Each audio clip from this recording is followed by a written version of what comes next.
সাকুয়াই two Nagla রাস্তাটা বিভিন্ন জায়গায় গর্তর কারণে অনেক অ্যাক্সিডেন্ট, অনেক অটো টেম্পো অ্যাক্সিডেন্ট হয়ে থাকে বেশিরভাগই।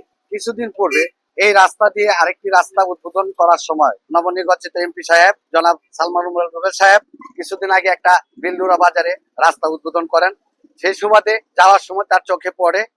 এর পাশাপাশি আমাদের সাকুয়া ইউনিয়নের ইলিয়াস সাহেব, উনি তাদেরকে রিকোয়েস্ট করেছিল, সেই সুবাদেই সে তৎকালীন আমাকে ফোনে কথা বলে খায় সাহেব রাস্তাটা যেভাবেই হোক আমাদের লোক পোলাপান নিয়ে রাস্তাটা 2 দিনের মাঝেই সংস্কারের কাজটা শুরু করেন।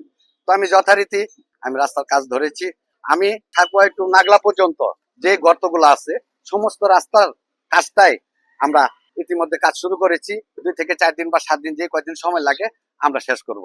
আপনারা জানেন সাকুয়া এবং নাগদার যে রাস্তা খুব বেহাল অবস্থা, বিভিন্ন জায়গায় গর্ত, অনেক লোকজন পরে আহত হয়েছে, অনেক গরুর গাড়ি পরে গরু মারা গেছে, অ্যাক্সিডেন্ট হয়েছে। এই রাস্তার অবস্থা খুব বেহাল। আমাদের জাতীয় সংসদ সদস্য জনাব সালমান রুবেল সাহেবের দৃষ্টিগোচর হয়েছে, ওনার নির্দেশেই আমরা এই রাস্তার সংস্কারের কাজ করছি এবং আমরা আসছি এখানে সহযোগিতার কাজ করছি।